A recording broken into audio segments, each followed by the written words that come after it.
This P0141 repairing video is dedicated to Honda's drivers. If your Honda is getting a P0141 error code, this video is going to show you one practical solution to fix the error code at home. Use the Zeus app to scan your vehicle and see the error code P0141.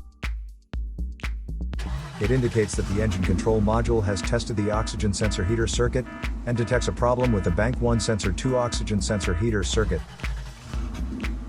Here are one of the most practical solutions to fix Honda's P0141 error code. Method A, the oxygen sensor. This oxygen sensor is located right after the catalytic converter.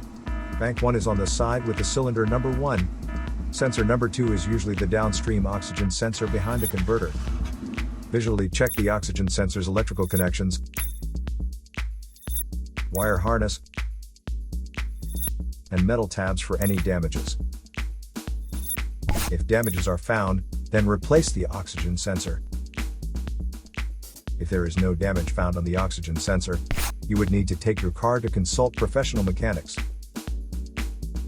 So here are one of the most practical solutions to fix Honda's P0141 error code. After the repair, you can now use the Zeus app to clear the error code. And tap the rescan button one more time to make sure everything is fine with your vehicle. To save more money on car expenses, claim a free engine code scanner at the description link below, or check out the video here for more info. You're also welcome to leave comments below. Our mechanic professionals will answer them shortly. Don't forget to like and subscribe to our channel. Thanks again for watching this video.